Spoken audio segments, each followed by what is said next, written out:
Alright, what's up? It's Sep from Unison and welcome back to part 2 of the Unison MIDI Wizard preview series. So in the first video, just to recap, we went over how to make radio-worthy chord progressions and melodies. I broke down the secrets behind hit songs and I walked you through my remix that got over 20 million plays. I hope you enjoyed that. If you missed that video, I'd recommend going back and watching it before this one. But without further ado, let's get it straight into video number 2, where I'm going to be walking you through my new proven formula for finishing music predictably, consistently, and quickly. So what I'm about to share with you is a result of over 7 years of producing 10,000 hours and finishing dozens of songs until I really broke down the pattern, realized what was going on, and came up with this amazing formula that'll help you never be confused at any stage of the music production process ever again, and prevent you from leaving music half finished, so you can really release it out to the world, which is what it's all about. So you can actually make an impact. If you're selling beats, you can actually make money because they're on the website ready to go. So I've broken this down into the most simple, easy to digest formula possible so that you can use it to finish tracks faster than ever, more predictably, and so you're never confused at any stage of the music production process ever again.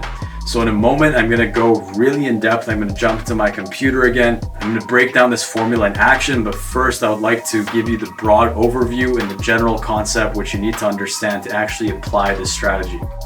So over the last year and a half, I've been studying tracks in 22 genres of music, seeing the common threads, seeing the arrangement, seeing all the different elements and what goes into making it. And through that, plus my years of experience, I've came up with this new formula, which is really systematic and really gets to the heart of the matter when it comes to finishing music. And it goes something like this. First, you want to identify the genre of music that what you're making is closest to. So even if you're one of those producers that thinks that you're inventing your own genre and you're super unique, it's always going to be closest to one genre. So you need to pick that genre as a reference point. Then you want to find a top track in that genre and look at a few things. You want to look at its arrangement, its BPM, the types of chord progressions it uses, the types of melodies, the sound selection, how many layers, and the general arrangement. And we're going to go in depth on how to identify these things and how to really get them crystal clear. But that's the basic overview of this strategy. Once you have those things identified, it's very easy to then know exactly what's missing, what to do at what point. And I'm going to go through a quick little mindset hack right now. Let me explain to you why so many producers struggle to finish music, including myself back in the day. A huge part of it is actually biological, and it's not your fault. It's a chemical in your brain called dopamine. And you've probably heard about dopamine before, but it's basically the chemical that's responsible for reward and releasing pleasure and feel-good emotions. And that's usually the case when you first start your track. You're super excited, you're feeling all this inspiration, but here's the problem. Dopamine releases less and less as something becomes more familiar.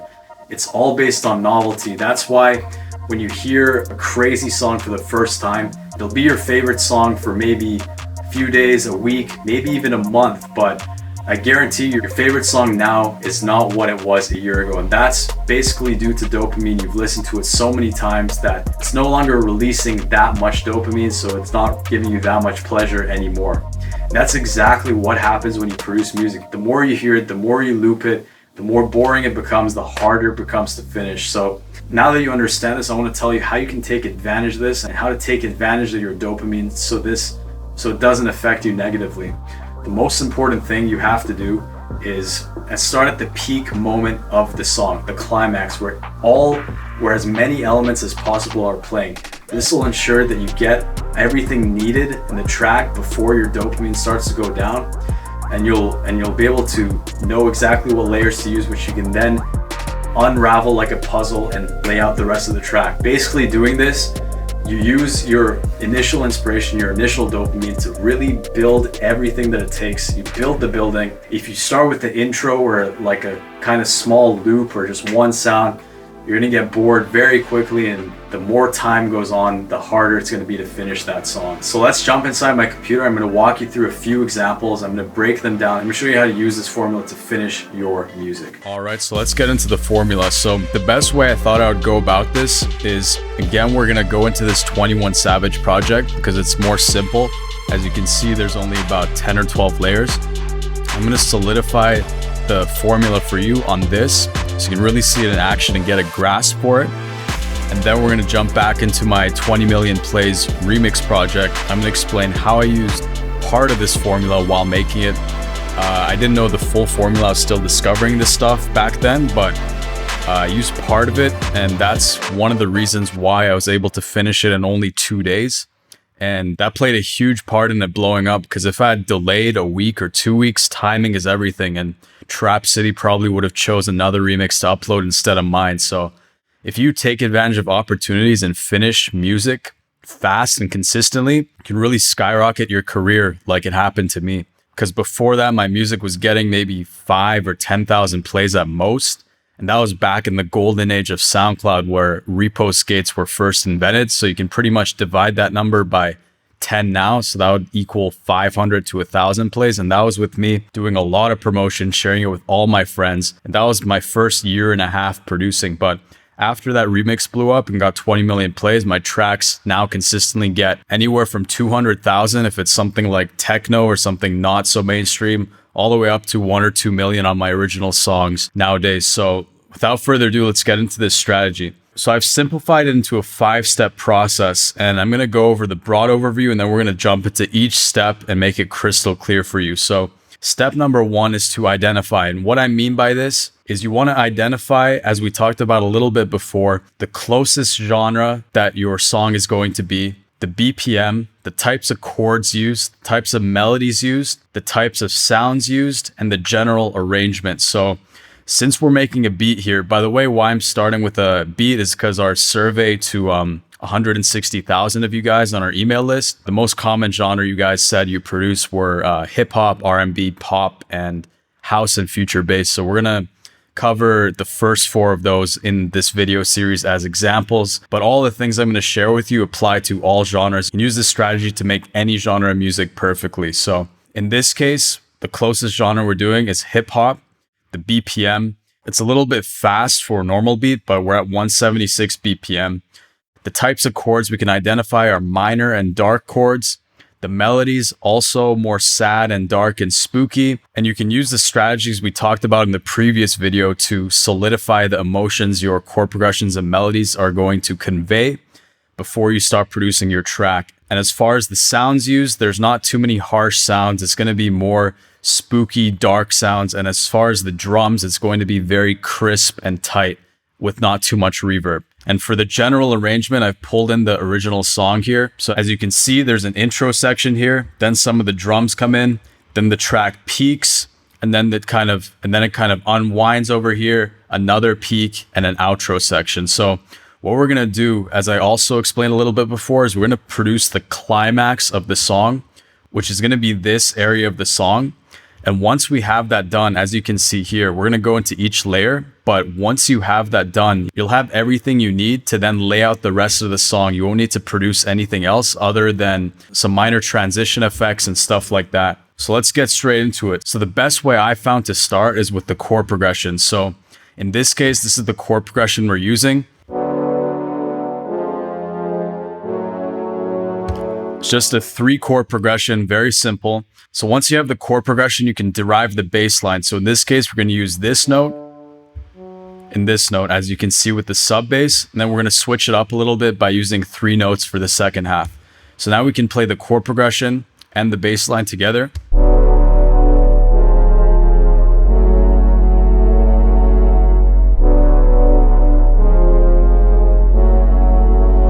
And once you have that, that's the foundation of your song. Now we can start adding melodies on top. And usually in hip hop, there's a main melody and a counter melody. So we're going to produce the climax of the song. So we're going to start with the main melody right here.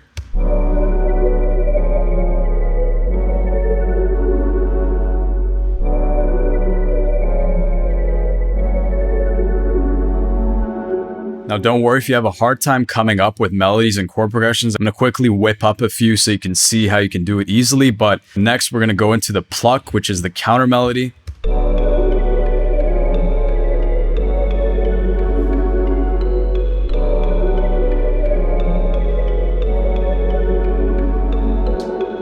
And in terms of chord progressions, melodies, and bass, this is the climax of the song. Now all we have to do is add drums that suit the rhythm of the melody. So we can start with the kick and the snare to get the main drum beat down.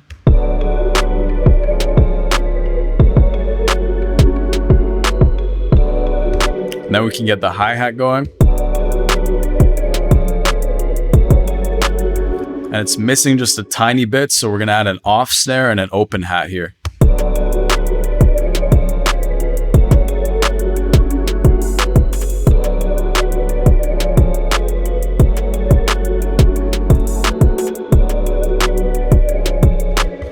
So that's the climax of the song. Now with any genre you make, all you have to do to realize what sounds you need is to look at a top track in that genre, identify the layer. So in this case, in hip hop, usually, as I said, there's a main melody, a counter melody, some kind of chord progression behind everything, a bass line or 808. In this case, it's held out. Sometimes the 808s match with the kick.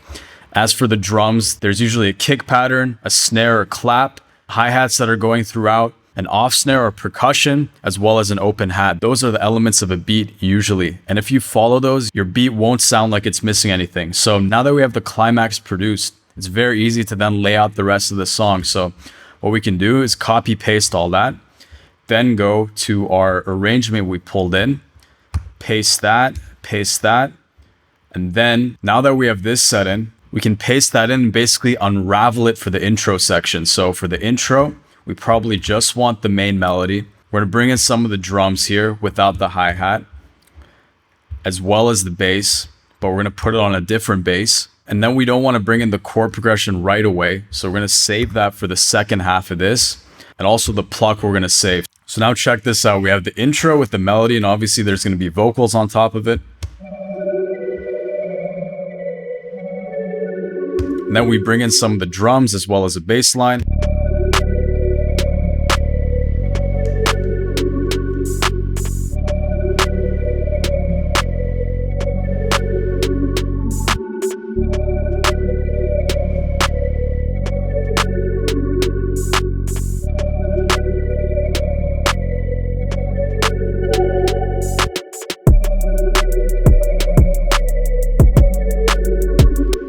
And that's when the beat drops. And then to even take it to the next level, we have these sounds that come in.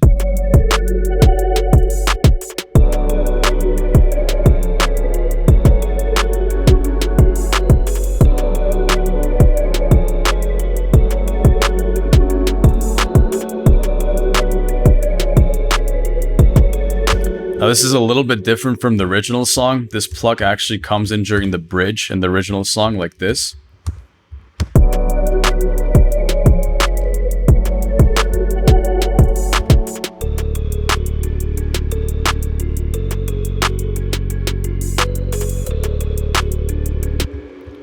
That's pretty much it. All we have to do now is copy paste that again. Copy paste that again, and then remove the drums for the outro. And that's our layout, right? So it's very easy. And this was step 3, arranging it out. Step 4 is mixing, and step 5 is mastering, which is very easy if you have a great chord progression, good melody, and your arrangement is simple and effective. Because as I said before, my remix that we're about to jump into and that I walked through in the last video series, the mixing, mastering, and sound selection was subpar at best. But because the chord progression and melody were so good, it didn't matter, and it was able to get 20 million plays. So if you nail these first 3 steps, identifying, which is understanding the closest genre to what you're making, the BPM, chords used, melodies used, sound used, and general arrangement. Step number 2, producing the climax, which are where all elements are playing.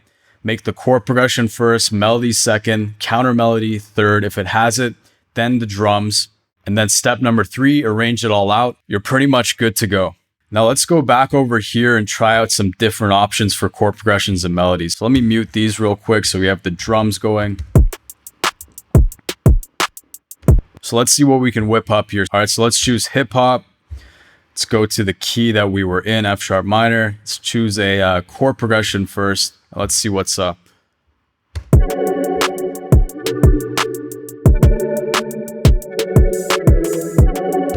All right, so that one I think could be better, so we can regenerate that section.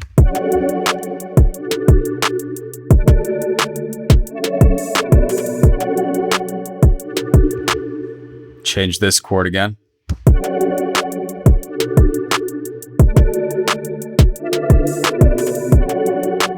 That's pretty cool. So if we like that, we can straight up just drag it in. Our chord progression is done right there. We can drag it onto the same sound we were using. Let's get a melody going. So let's route that in. Boom. Reopen this. Choose a melody. See what we got.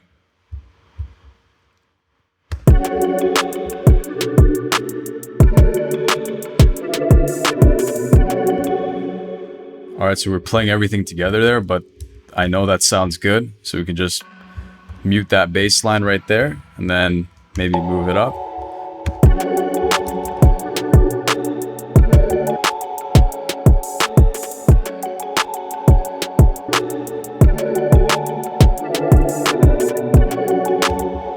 And then as I mentioned before, for the bass line, you can just take the bottom notes just like that. Get that, open this, bam, paste that in, move it down. It's a low note, so we can bring it higher.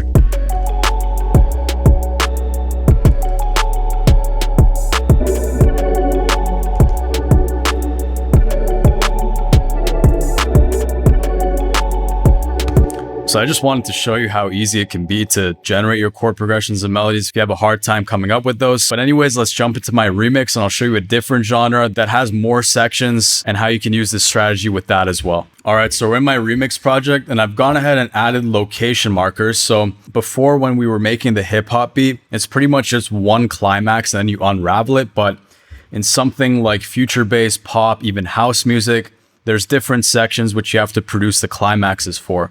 And it basically comes down to the breaks, which can be also called verses, the build-ups, the drops, and the bridge. And usually there's 2 or 3 of each of these except one of the bridge. So I'm going to tell you the process I went through to be able to finish this in only 2 days. And again, it was a huge part of the success because the song had just come out, the original, and my friend showed it to me and I immediately jumped on to do the remix. If I had taken 2-3 weeks to finish it like I used to, my first song took me 6 months to finish and it wasn't even good.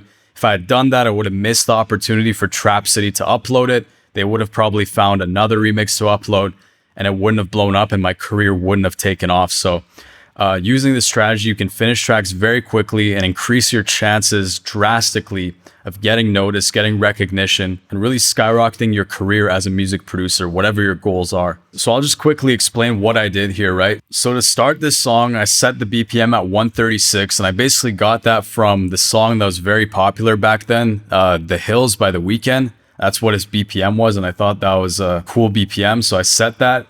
And then I went ahead and produced the chord progression. So I had the vocals, and then I just made this chord progression to go under it. You were the shadow to my light. Did you feel us? Another star, you fade away. So then I proceeded to produce the climax of the song, which is the drop here, which has all the chord progressions, all the melodies, and everything playing together. So I started with the chord progression. And then to make the bass line, I copy pasted the bottom notes. And then I did the melody on top.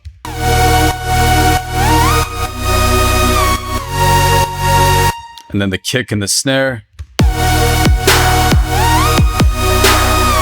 And then just some hi-hats to fill it all in. And last but not least, some effects for ear candy and to make it a little bit more interesting.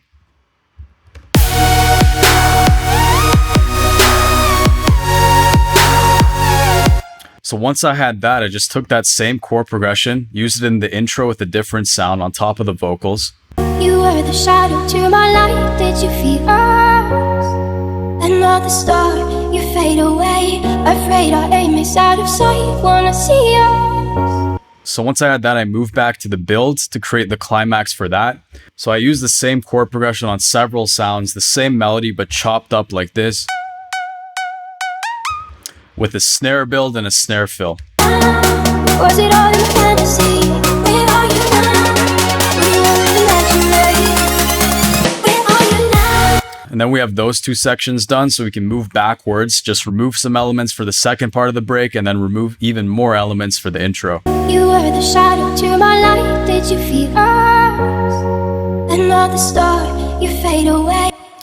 And last but not least, we do the bridge over here.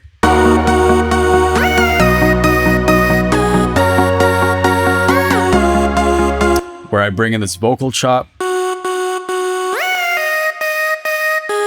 to switch things up, and then I take those same elements, remove them to come into it, and then finally I copy paste the drop, which is the exact same all three times, except the last one actually has this vocal chop slightly in the background.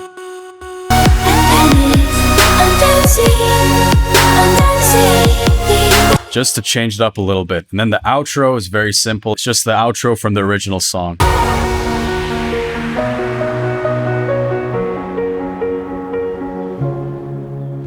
And after that, all I did was some very basic mixing and mastering.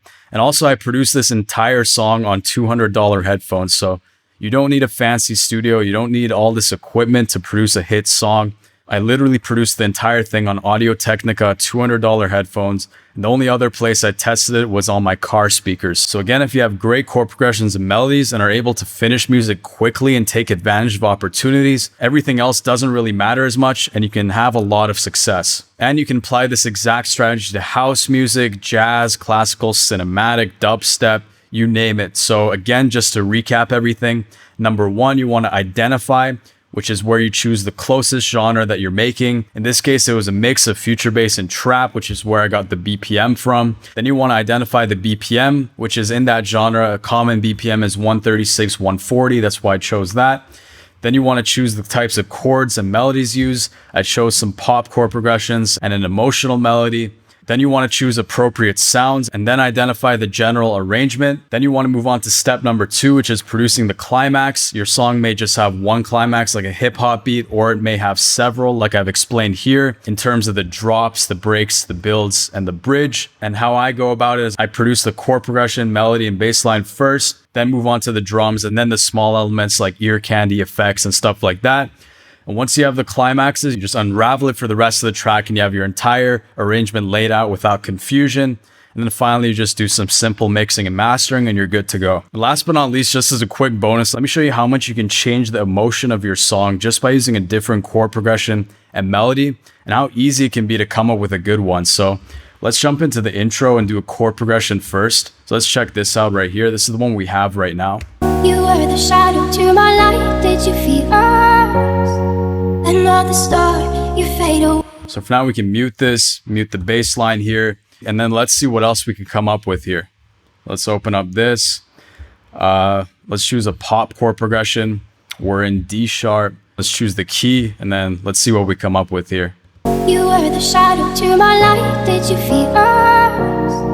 Another star, you fade away. You were the shadow to my light. Did you? Wow, so just like that, you saw how much we changed the emotion. So let's say you wanted something else, you could just do it again. You were the shadow to my light. Did you feel us? Another star, you fade away. And let's say you didn't like that last chord, you can just do it again. You were the shadow to my light. Did you feel us? Another star, you fade away. Ooh, that's nice. And then once you're happy with it, bam, you just drag it in and you're good to go. And as for the melody, let's go to the drop and see what else we can come up with. So let's mute all this stuff and let's open this up. And, let's choose a melody here. Let's see what's up.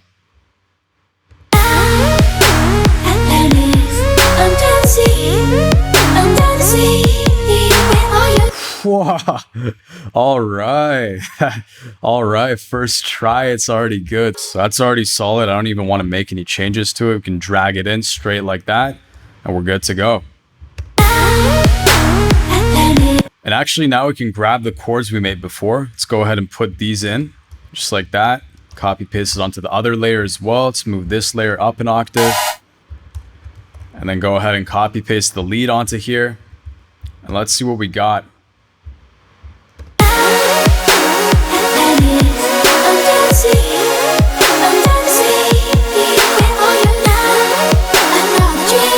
All right, so that already sounds pretty cool. Now we can just go to the chord progression, grab the bottom notes and put it onto the 808 just like that.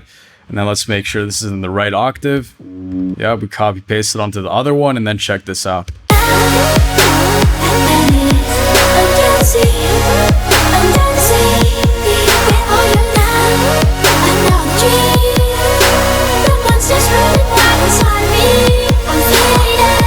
So as you can see, you can whip up chord progressions and melodies real quick to get inspired, finish music, and really cut down the music production process and make it simple as possible using the Unison MIDI Wizard. All right, so I hope that video was helpful. I hope you learned some awesome strategies on how to finish your music better, and I hope you're able to implement this as soon as possible so you can start finishing your music more consistently, predictably, and easily.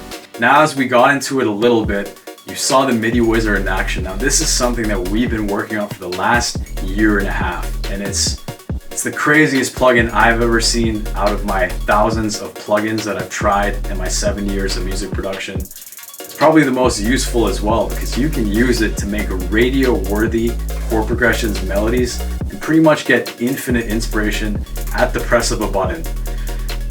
We'll get into it more in the next video. I'm going to actually explain more details about it, but something that you should know is that this initial run we're only offering 3,500 licenses. Kind of as a test, we're going to get an initial test group because I really don't know what's going to happen with this plugin. Once a lot of producers get their hands on it, it's almost too powerful, so we're limiting it to 3,500 licenses. So if you're watching this video, it means you're already on the early access list, so you're gonna get notified as soon as it drops. So again, if you have any questions, either about this video or the MIDI Wizard, some stuff that you have that comes to mind immediately, let me know. I'll be in the comments again answering them personally. So again, this has been Sep from Unison. I hope you enjoyed this video, and I'll see you in the next one.